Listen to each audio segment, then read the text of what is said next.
Bien le bonjour à toutes et à tous, c'est Cryptéo, on se retrouve comme d'habitude pour faire le point sur les news macro, éco, crypto et aujourd'hui je te sépare la vidéo en deux parties. Première partie où je vais t'expliquer ce qui se passe au niveau des news, ce qui s'est passé ce week-end, il y a pas mal de news sur tout l'écosystème crypto et pas mal d'informations.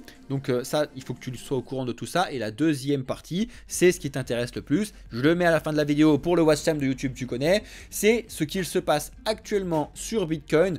Pourquoi on a cette montée? Pourquoi c'est bleu derrière? Il faut faire très attention à ce que je te dis là-dessus. Je vous ai déjà fait une partie de la vidéo vendredi, mais là, il faut que je remette un coup sur certains points qui sont remis dessus pour vous expliquer un petit peu tout ça. Donc reste bien jusqu'à la fin de la vidéo.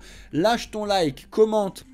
Et abonne-toi si ce n'est pas déjà fait. N'hésite pas à regarder un petit peu ce qu'on te propose sur la chaîne YouTube, surtout dans les playlists, parce que si tu regardes que les vidéos dernièrement qu'on a sorties, que tu es débutant, tu vas peut-être un petit peu être perdu, parce que les news pour un débutant, ça va être un petit peu trop fort. Bref, regarde ce qu'on t'a mis dans les playlists. Tu as plein de parties éducation quand tu es débutant pour comprendre comment ça fonctionne. Rejoins-nous sur le Discord, très important. Et regarde un petit peu ce qu'on t'a mis dans la description de la vidéo. Alors, bon, je te mets la lumière bleue et je t'explique ça à la fin de la vidéo, tu vas voir. Bref, tu vois le Bitcoin en 5 minutes sur le côté qu'on va se le laisser, mais c'est pareil, je vais t'expliquer ça en fin de vidéo sur tous les supports, etc. On va regarder ça ensemble. Juste, petit bilan sur l'écosystème crypto actuellement, tu le vois quand même dans le vert, d'accord? On ouvre en lundi en beau vert et sur le jour, sans regarder en termes de market cap, tu as quand même pas mal de projets qui font des très belles perfs, comme la AVE, comme l'INJ, le fantôme qui respire, comme je le disais tout à l'heure, le Rune, le STX, etc. Sur la journée, c'est quand même pas mal, mais surtout sur la semaine, on en a certains qui ont complètement pété un câble. Je pense notamment au HEX qui a plus de 180%. Au Solana qui a quasiment à 30%, il a baissé depuis tout à l'heure, et à certains projets comme ceux-ci qui ont fait une vraie très bonne semaine. Même le Bitcoin a quand même pris un bon 10%, ça fait plaisir. On va en parler juste après. En ce qui concerne les news centralisées qu'on attend cette semaine, tu le sais qu'aujourd'hui il n'y a pas grand chose en termes de news avec une importance haute. Demain c'est pareil, si ce n'est qu'on a certains points en Allemagne et en Angleterre. Par contre, comme je te l'ai déjà dit, il va falloir surveiller, comme je vais te le répéter cette semaine, il va falloir surveiller jeudi, vendredi. Pourquoi? Parce que jeudi on va avoir le GDP qui va tomber et vendredi on va avoir les PCE. C'est aussi une grosse semaine d'annonces et de résultats d'entreprises américaines, donc c'est très important à regarder. Et on a encore un discours de Jérôme Powell mercredi à 22h35. D'ailleurs, pour tous ceux qui ont pris et qui ont souscrit à notre offre et à notre service premium sur Blockchain Capital sur notre Discord, sachez que ce mercredi, après mon live de news, on va faire ça toutes les semaines. Pour ceux qui ont pris le service premium, on va commencer à se préparer pour le bull run. Donc regardez un petit peu les thèmes à surveiller, à faire ses recherches, etc. pour préparer comme il le faut son bull run. Si jamais vous voulez prendre ce service, regardez comment ça fonctionne dans le Discord. Vous allez sur le service premium, vous avez toute la explication de ce que ça vous offre, le prix, etc. etc. Bref. En ce qui concerne donc les news, et on reviendra sur Bitcoin tout à l'heure, je te le dis, je te le répète. En ce qui concerne les news, ça y est, on a ce type d'information qui me fait vachement rire. On a Tether, ça fait des années qu'on le demande, et Tether annonce qu'à partir de 2024, ils vont être plus transparents sur ce qu'ils font avec notre argent. J'ai envie de te dire, c'est pas trop tôt l'ami, mais ils ont quand même 84 milliards qui sont censés être dans des coffres, parce que vous savez que quand le Tether et l'USDT, ils sont censés faire du 1 pour 1, c'est-à-dire que tu vas déposer $1 chez eux, ils sont censés te créer un dollar en USDT, mais sont censés avoir gardé ton dollar au chaud. Et il y a plein de petits points, rumeurs, machin, etc. qui expliquent qu'ils seraient potentiellement replacés, etc. De toute façon, ils le disent, ils l'ont replacé sur certains trucs, sur les bonds américains, etc. Il faut regarder ce genre de points. Mais ils veulent être, et heureusement, on le demande depuis longtemps, qu'ils soient beaucoup plus transparents, avec une transparence totale, et avec potentiellement un reporting des réserves, un petit peu comme le font sur toutes les plateformes depuis FTX. C'est vraiment très important. Et ça permet surtout d'avoir une bonne recherche et de pouvoir faire confiance à tel et tel projet quand ils le font ou quand ils ne le font pas, justement. Bref, donc ça c'est une affaire à suivre, mais à suivre de très près. Ça, c'est le type de news justement que je veux que vous fassiez très attention quand vous les voyez, parce que c'est des petits trucs qui font rêver, mais qui font rêver dans le vent, dans le vide, pire que du virtuel, ça veut rien dire. Vous devez le savoir que MicroStrategy, donc avec son superbe fondateur Michael Saylor, a investi énormément d'argent, est très maximaliste sur Bitcoin, a énormément de Bitcoin, et depuis il recharge, il recharge, il recharge, il recharge. Et là, forcément, on en parle parce que Bitcoin a touché les 30 000 $ une fois de plus. On va revoir ça jusqu'à la fin de la vidéo, reste bien. Mais ils ont fait une étude que je trouve complètement débile en soi, mais c'est drôle. C'est-à-dire que pour moi, ça c'est un kiff que tu dois te faire quand tu veux faire une petite soirée avec tes potes et rigoler 2 secondes.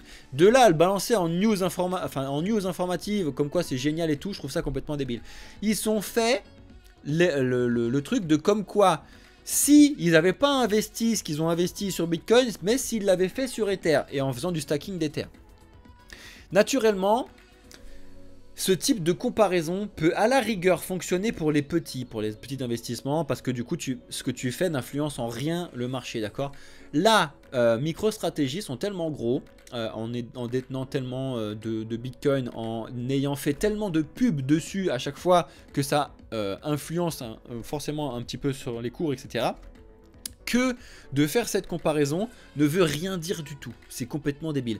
Mais ils ont quand même fait la comparaison. Si jamais ils avaient, au lieu de faire l'investissement sur Bitcoin, l'avaient fait sur Ether, bon bah je vous donne en mille, hein, vous pouvez regarder les résultats, tu vas voir qu'ils auraient bien plus gagné s'ils avaient fait sur Ether, parce que sur Ether tu peux faire du stacking, tu peux pas faire sur Bitcoin.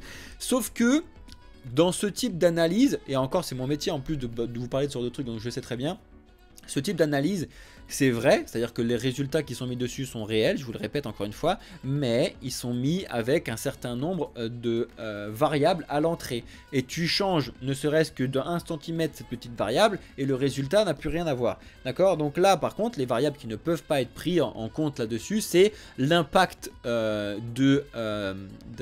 tel investissement sur le marché. Ça n'a pas été pris en compte et ça ne peut pas être pris en compte parce qu'on n'en a aucune idée. Donc il faut vraiment faire très attention et regarder ce type de news comme moi, plutôt juste pour vous faire marrer, plutôt que de le prendre comme ça et de penser que...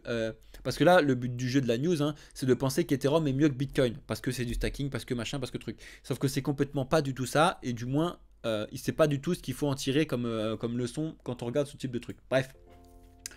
On a Petal qui fait un gros partenariat avec Microsoft et OpenAI. Il lève 150 000 $ pour pouvoir accélérer le programme de leur tokenisation sur la plateforme de tokenisation. Ça fait partie des projets d'un écosystème, la tokenisation, que je trouve vraiment très bien. Pour ceux qui ne comprennent pas, c'est de pouvoir lier quelque chose, un actif réel, que ce soit une maison ou une carte Pokémon ou ce que tu veux, avec quelque chose de virtuel. Tu vas me dire à quoi ça sert? Et ben ça sert à faire de la sécurité d'une part, plus besoin d'avoir des vérifications et de faire confiance à quelqu'un qui va prendre sa loupe et qui va dire c'est un vrai Picasso ça? Oui, non, merde. Ça ne sera pas possible parce qu'en fait tout simplement la blockchain va te le dire directement si c'est un vrai ou si c'est un faux. Donc comme ça c'est terminé, ça c'est réglé. Et pareil, ça va permettre surtout de pouvoir faire des volumes mondiaux rapidement. Tu doutes bien que si c'est un Picasso, tu dois venir sur place, l'acheter, le sécuriser, tout c'est chiant. Alors que là, si tu tokenises certains biens, tu vas pouvoir faire tourner ça rapidement. Bref, donc les projets axés sur la tokenisation, il y en a de plus en plus. Là, je vous parle de Petal et on va en parler d'un autre juste après. C'est des projets qui sont très intéressants. Ils n'ont pas forcément des tokens à chaque fois de disponibles. Ils utilisent forcément des projets axés dessus. Donc, c'est pas forcément... tout le temps de la spéculation, l'écosystème crypto. N'oubliez pas, hein, le but du jeu aussi, c'est la technologie. Bref. En ce moment, on entend peut-être beaucoup parler MetaMaker DAO avec le MKR qui fait beaucoup parler de lui parce qu'il y a une belle montée actuellement et il casse un petit peu les plafonds alors qu'on est toujours en bear market.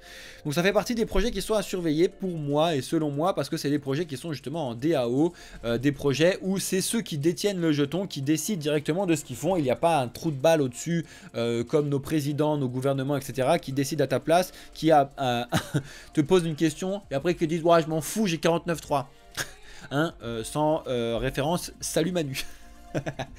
Bref, donc il y en a beaucoup qui parlent du MakerDAO, comme quoi il y a un gros, c'est un gros point à regarder, à vérifier sur le prochain bullrun. Après, il y a pas mal de rumeurs aussi sur certains trucs. Vous devez savoir que le MakerDAO, c'est ceux qui proposent finalement le DAI derrière. Le DAI, c'est un autre stablecoin. Bref, il y a des rumeurs qui disent que ça va abandonner le DAI pour faire un autre et tout. Faites très attention aux rumeurs, vérifiez, mais je vous l'ai dit, c'est un petit peu la mode les rumeurs en ce moment. Si vous voulez d'ailleurs avoir des types de graphiques, vous pouvez aller sur makerburn.com où du coup tu peux avoir regarder, ce qui est important c'est les fee income, donc annualisé, donc c'est un petit peu le rendement que tu récupères entre guillemets à stacker du MKR par rapport du coup à chaque petite transaction qui sont faites. Très simple, très simple là-dessus. On continue avec ce type de news qui me fait vachement marrer. C'est un peu moins crypto mais un peu plus macro. C'est l'Europe, encore une fois, parce que ça c'est des idées européennes hein, qui sont très moins chez les Chinois et encore moins chez les Américains. Le but du jeu c'est de taxer 3, 6, 9 fois plus, là c'est 7 fois plus, hein, leur chiffre c'est marrant, de taxer 7 fois plus les plus riches de la planète. Sauf que l'Europe a l'air d'être complètement débile, c'est que ces gens-là sont riches uniquement parce qu'ils évitent les taxes. Comment ils évitent les taxes? En faisant de la levée de fonds. Regardez certains livres si jamais ça vous intéresse. Salut mon CryptoTassa, merci à toi d'avoir lâché ton petit raid sur Twitch de 35 personnes. Tu régales comme d'habitude. Bienvenue à toutes et à tous. On est en plein enregistrement YouTube les amis. Donc je répondrai un peu à toutes vos questions juste après l'enregistrement YouTube. On fait les news sur l'écosystème crypto. Si vous avez envie et si vous avez loupé certains points, restez bien évidemment connectés. Regardez un petit peu tout ce qui se passe. Donc voilà, il y en a beaucoup qui pensent que... c'est vraiment, encore une fois, taper des coups d'épée dans l'eau. C'est toujours essayer de vouloir taxer les riches, alors que les riches, justement, sont riches parce qu'ils ne payent pas de taxes. C'est pas parce qu'en fait, ils n'ont pas envie de les payer, c'est parce que tu es riche, parce que tu fais des investissements, et fais des investissements, et fais des investissements. Pourquoi tu fais des investissements? Parce que quand tu fais des investissements, tu n'as pas besoin de payer de taxes. Donc en fait, ça sert à rien de foutre des taxes dessus, puisqu'ils vont continuer de faire des investissements. Bref, passons, et c'est juste pour vous faire le petit point macro aussi, pour vous montrer à quel point il y a toujours des absurdités et des gens qui travaillent énormément et que nous on paye pour qu'ils puissent nous sortir des papiers éclatés comme ça alors qu'ils devraient travailler sur des trucs un peu plus sérieux. Bref. En ce qui concerne le projet Polygon Matic, vous devez savoir qu'on est en train de faire le changement, ce qu'ils appellent le Polygon 2.0, hein, c'est un peu la mode avec l'Ether 2.0. Bref, le but du jeu c'est de transférer et donc de créer un tout nouveau système qui s'appellera donc toujours le Polygon Matic, sauf que le Matic ne sera plus Matic, sera Pol. Donc en fait c'est juste un changement de jeton, mais c'est pas juste changer le nom du jeton, c'est vraiment un nouveau jeton. Il va falloir du coup, en fait on va avoir une transaction 1 pour 1 qui va se faire naturellement sur le réseau, mais il va falloir le surveiller quand même qu'il n'y ait pas de problème, etc. À ce moment là ça va pas faire de pétage de câble, je sais pas quoi, mais c'est vraiment un nouveau jeton parce qu'en fait qui dit nouveau jeton dit nouveau smart contract, et ils ont fait un nouveau smart contract pour que ce soit justement plus décentralisé, mieux géré, etc. que ce que c'était avant. Donc c'est quand même une grosse révolution au sein du projet Polygon à vérifier, à regarder. Ça fait partie des layers 2 donc, du projet d'Ether qu'il faut surveiller pour le prochain bullrun. Et là l'idée qui est intéressante derrière en fait le protocole qu'ils sont en train de lancer, le PIP29, c'est une bonne et une mauvaise idée en même temps, mais ça fait partie des choses qui sont intéressantes. Le PIP29 propose donc d'avoir uniquement 13 membres qui vont pouvoir faire un changement drastique sur l'écosystème Polygon, et qu'il va falloir qu'il y en ait au moins 10 sur 13 qui valident ce telle ou telle mise à jour pour que ça puisse passer. Donc c'est de la décentralisation, mais 13 personnes, tu te doutes bien que c'est pas beaucoup quand même. Donc c'est pas non plus ultra décentralisé comme on l'aimerait, mais c'est au moins bien de ne plus avoir qu'une seule personne qui peut le faire sur la validation. Bref. On a le projet Worldcoin, toujours autant controversé, vous le savez.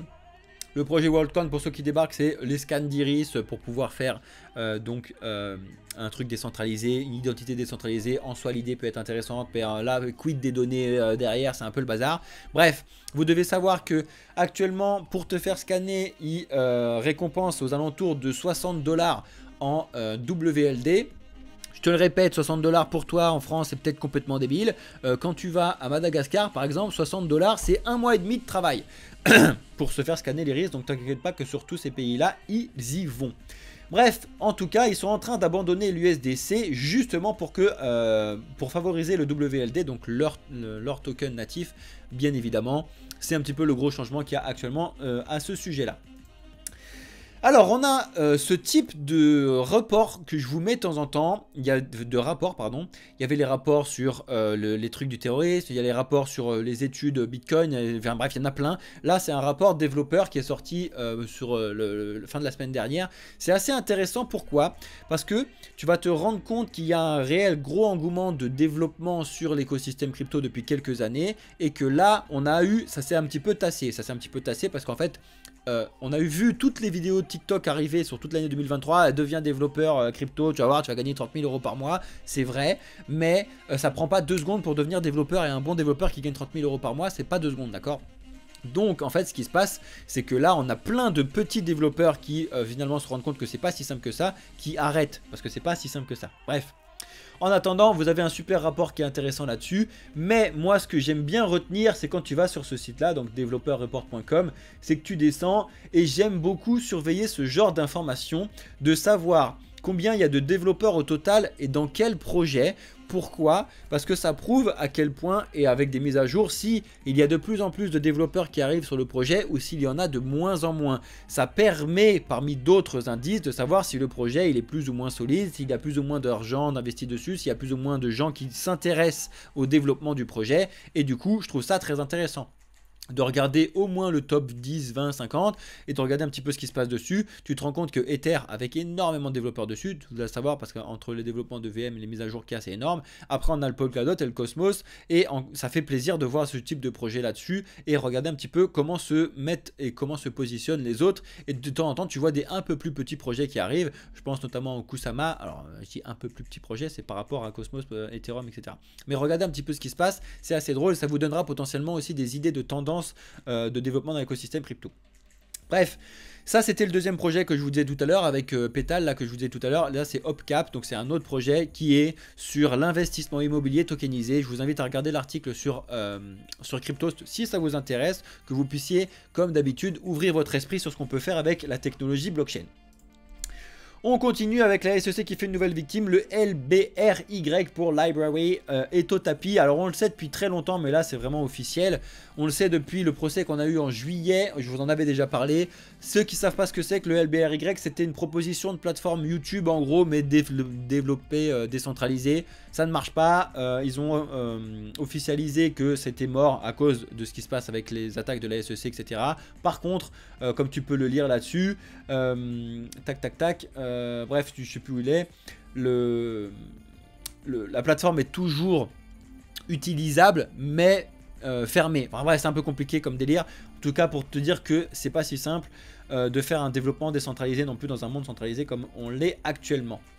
Ça, il faut que vous fassiez très attention. Vous le savez que le 28 septembre, c'était la date de limite pour pouvoir essayer de faire la demande de réclamation, de récupérer ses fonds sur FTX. Et ça y est, les gros scams arrivent. C'est-à-dire que tous ceux qui ont mis ces trucs-là commencent à recevoir des news par mail. Comme quoi, ça y est, vous êtes éligible à récupérer vos fonds, etc.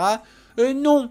D'accord? Il n'y a aucun truc officiel. Tant qu'il n'y a aucun truc officiel, tu ne cliques pas sur les liens s'il te plaît. Sinon, tu vas aller dans le mur. C'est tout simplement quelque chose de phishing. Classique. Il y en a même qui reçoivent ça alors qu'ils n'ont jamais eu FTX de toute leur vie et qui cliquent dessus parce qu'ils ont l'impression qu'ils vont récupérer des fonds. Faites attention. Ne vous faites pas avoir. Il y en a plein qui se font avoir. Sachez une chose. Si c'est trop beau pour être vrai, c'est que c'est trop beau pour être vrai. Donc c'est faux. Point. Gardez-vous ça en tête et on gagnera tous du temps et de l'argent. On a ce gros rapport aussi de la ESMA, donc l'European Securities and Market Authorities, donc qui nous sort un papier qui pour une fois semblerait potentiellement, en tout cas de ce qu'ils disent, mais c'est bien évidemment des dires cachés, le but du jeu serait d'aider l'écosystème crypto à se développer, mais ils veulent le développer sainement, donc en fonction des analyses qu'on a déjà et des réglementations qui tombent sur MiCA, etc. Je vous invite à regarder le papier si ça vous intéresse, il y a quand même une 50aine de pages, mais voir un petit peu dans quelle sauce on va être mangé, entre guillemets, en ce qui concerne la ESMA actuellement. Ça y est, on arrive donc sur la deuxième partie de la vidéo et un petit peu de savoir ce qui se passe au sujet de Bitcoin et des marchés actuellement. Donc, premièrement, c'est la corrélation qu'il y a et donc la décorrélation qu'il y a actuellement entre Bitcoin et les marchés traditionnels. On en a vu la semaine dernière, on a discuté d'ailleurs avec quelqu'un dans le live où je ne sais plus où est-ce que c'était, qui me disait ça sert à rien Bitcoin, de toute façon dès que les marchés traditionnels financiers type le Dow Jones, le CAC, le S&P 500, etc. montent, le Bitcoin monte aussi, donc c'est facile à faire, c'est simple. Et ben là non.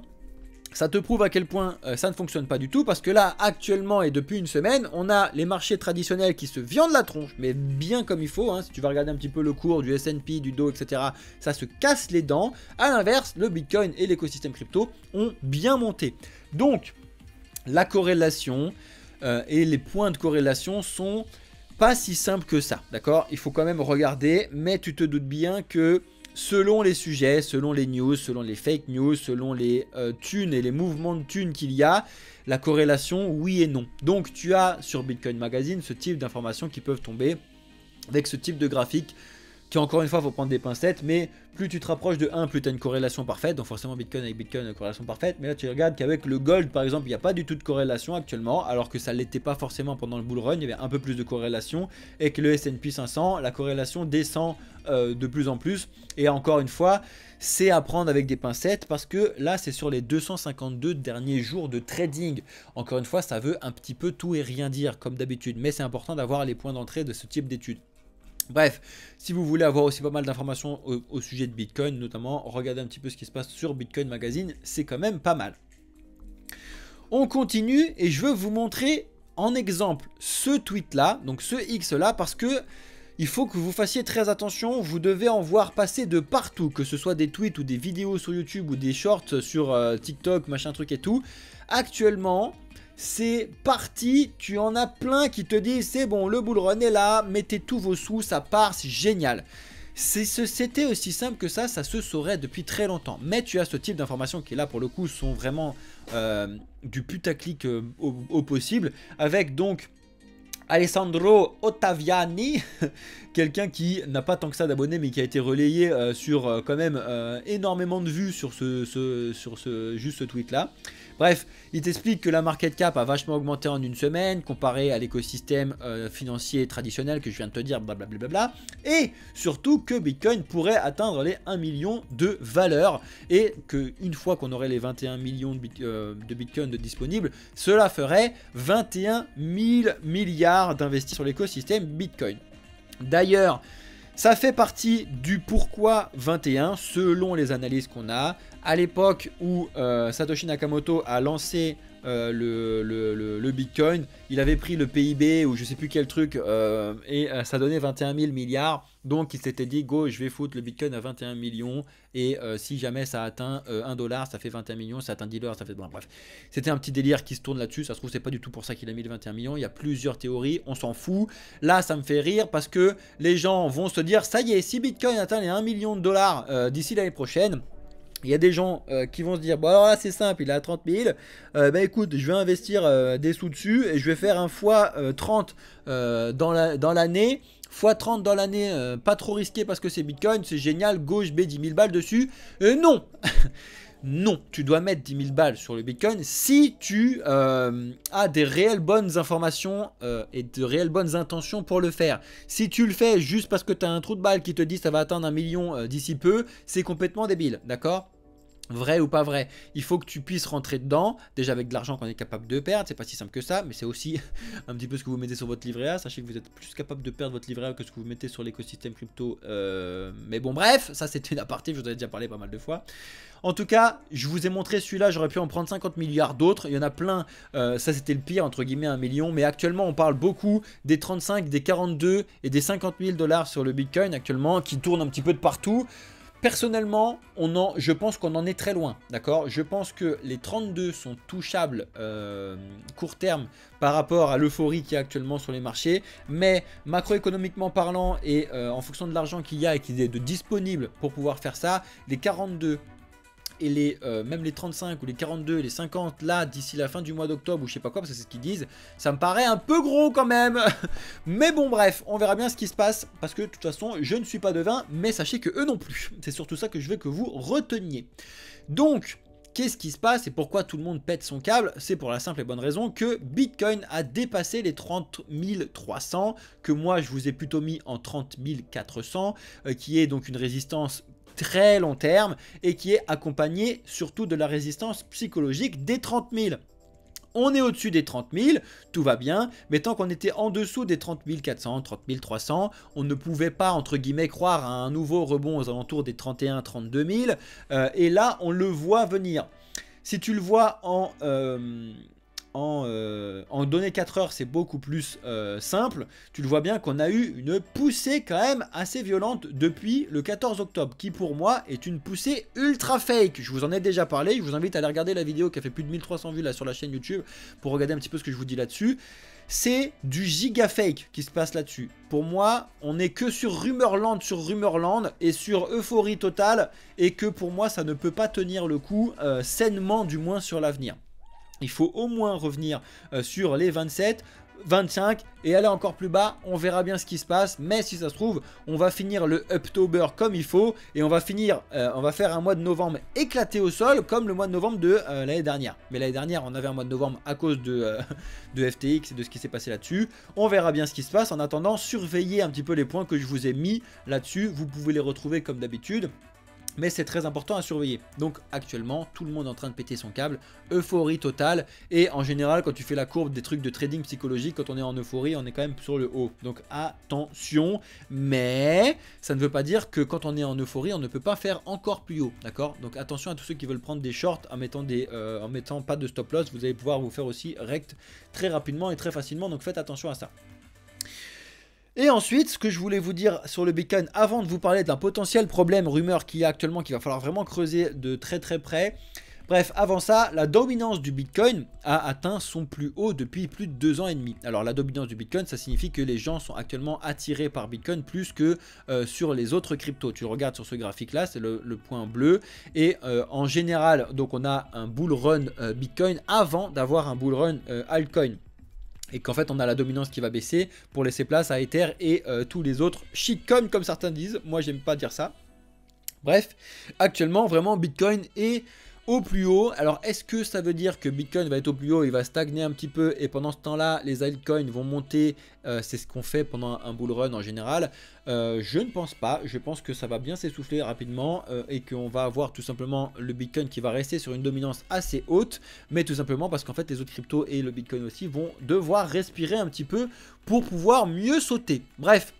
Voilà un petit peu ce que je voulais vous dire sur Bitcoin. Et pour finir les news et la vidéo du jour, tu l'as très certainement vu depuis vendredi. On a eu, parce que c'était arrivé vendredi, ce mail là qui a mis un peu le bazar depuis ce week-end là. Et ça c'est un petit peu confirmé cette nuit là, dimanche. Mais en gros, on aurait... Alors je prends des grosses pincettes parce que là au moment où je vous ai mis les vidéos, déjà ça se trouve là, ceux qui regardent la vidéo sur YouTube, vous avez déjà des informations. Et ceux qui sont en direct avec moi, ça c'était une news de tout à l'heure, je sais que ça peut aller très très vite. On aurait potentiellement ce qu'on appelle dans le développement un backdoor sur une backdoor, donc une solution d'entrée, secours, machin, bref, qui est en général mauvais signe parce que c'est un endroit où les hackers peuvent rentrer, bref, sur le Lightning Network. Et le réseau Lightning Network, pour ceux qui ne savent pas, c'est le réseau qui a été mis sur Bitcoin pour pouvoir améliorer la scalabilité de Bitcoin. Vous savez que le problème de Bitcoin, c'est la scalabilité. S'il y a beaucoup de personnes qui veulent faire des échanges, il y aura un problème parce qu'il n'y a qu'un nombre maximum de transactions par bloc. Bref. Donc on a ce type d'information là qui est tombé avec donc un gros développeur Bitcoin qui est sorti, l'icon Bitcoin qui est sorti à cause de ce truc là. Lisez-le, je sais c'est de l'anglais, je sais c'est du technique, je sais c'est des discussions, mais bon bref, vous avez des liens etc. C'est quand même important de se mettre à jour vous-même directement sur ce qui se passe. En tout cas je vous tiendrai au courant de tout ce qu'on va savoir au long de cette semaine là. Actuellement la rumeur, parce que c'est une rumeur, serait d'avoir des problèmes sur le Lightning Network. Pourquoi c'est important? Parce que vous devez savoir que Lightning Network, c'est un réseau qui est là pour pouvoir améliorer la scalabilité de Bitcoin. Donc, s'il y a un problème sur la scalabilité de Bitcoin, c'est les projets qui ont amélioré la scalabilité de Bitcoin qui vont être intéressants à regarder. Je pense au Litecoin, je pense au BSV que je vous ai montré tout à l'heure. Je pense à Bitcoin Cash. Bref, il y a plusieurs projets comme ça qu'il faut surveiller si jamais on a réellement ces rumeurs qui s'avèrent être vraies et que se concrétisent. Est-ce que c'était le dernier point que je voulais vous dire? Après, voilà, il y avait ce type là, c'était le dernier point que je voulais vous montrer.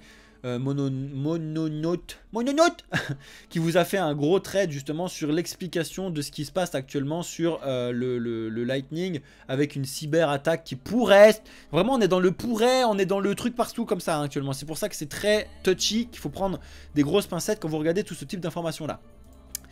Voilà les amis, donc j'espère que ça vous a plu pour tous ceux qui sont sur YouTube. J'espère que vous avez tenu le coup jusque là. Et tous ceux qui l'ont fait, merci à vous, vous êtes les GOAT. Lâchez votre like, votre commentaire si ce n'est pas déjà fait. Et abonnez-vous si vous ne l'avez pas déjà fait aussi. Regardez un petit peu ce qu'on vous propose sur le Discord comme d'habitude. Je vais rester avec ceux qui sont sur Twitch et sur TikTok. N'hésitez pas à ceux qui si vous nous découvrez sur YouTube, si vous voulez avoir ces informations là en direct, à venir nous suivre notamment sur Twitch pour avoir une meilleure qualité. Bref, merci à toutes et à tous. C'était Cryptéo pour voir avec vous l'écosystème crypto et les news en ce qui concerne tout ça. Je reste avec ceux qui sont sur TikTok et sur Twitch, donc restez là les amis. En attendant ceux qui sont sur YouTube, ciao, excellente journée, soirée ou nuit, ça dépend quand est-ce que vous regardez la vidéo. Ciao les amis.